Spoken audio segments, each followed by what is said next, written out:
पहली किताब penguin publication ने छापी है। शीर्षक है हु डेयर्स विंस, जो साहस दिखाता है वही जीतता है। लेखक का नाम लेफ्टिनेंट जनरल रिटायर्ड वाईके जोशी। अब आपको लगेगा कि अच्छा, एक और फौजी जनरल साहब हैं, उन्होंने अपने तजुर्बे लिखे होंगे, लेकिन ये जो जनरल साहब हैं वाईके जोशी साहब, ये वही हैं जो 13 जैकरिफ के सीओ थे, कमांडिंग ऑफिसर थे। और 13 जैकरिफ कौन सी बटालियन है? वो बटालियन जिसके पास एक ही जंग में 2-2 परमवीर चक्र हैं। राइफलमैन संजय कुमार और कैप्टन विक्रम बत्रा। ये वो बटालियन है वाईके जोशी साहब की जिसने 2 बहुत अहम पीक्स पर कब्जा किया था ऑपरेशन विजय के दौरान, कारगिल की जंग के दौरान। वाईके जोशी जी ने अपने संस्मरण लिखे जिसमें बहुत विस्तार से एक एक कदम की, एक एक फाइट के ब्यौरे दिए गए हैं। You literally get transported there. आपको लग रहा है कि आप किसी संगर में, किसी बंकर में उनके साथ बैठे हैं, आपके सामने गोला बारूद चल रहा है इंच दर इंच।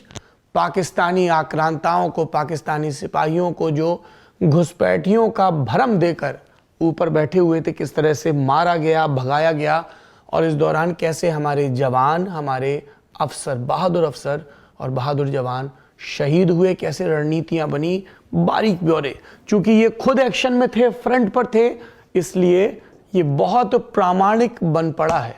कई जगह आपकी आंखों में आंसू छलक आते हैं जब आप 2 कंपनी कमांडर्स के कोड के बारे में जानते हैं। एक कंपनी कमांडर जिनको निर्देश था कि जब वो ऊपर पहुंच जाएं और वहां कब्जा कर लें तब रिले करें कोड जिसका नाम था ओ या। बताया उन्होंने, एनडीए के दौरान हमारे स्क्वाड्रन में सर ये कॉल साइन हुआ करता था, तो मान लिया गया।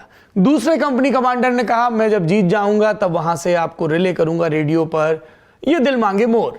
सीओ साहब चकरा गए। फिर उन्होंने कहा नहीं सर, और भी चोटियों पर कब्जा करना है। और फिर विक्रम बत्रा ने जब अगली चोटी पर देखा कि दाएं बाएं से आगे बढ़ने की गुंजाइश नहीं है, कई घंटे हो गए, तब साहस दुस्साहस की सब पराकाष्ठाओं को पार करके वो ठीक सामने से आगे बढ़ गए।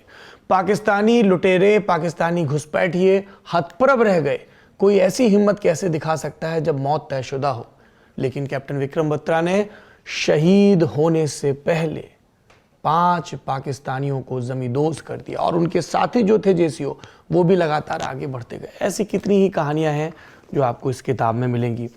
एक और आपको बोनस बात बता दूं, हम जनरल जोशी के साथ, उस समय वो कर्नल थे, बाद में लेफ्टिनेंट जनरल की रैंक तक पहुंचे, विस्तार से guest in the news room भी रिकॉर्ड कर रहे हैं। तो ये रिकमेंडेशन नंबर 1 है।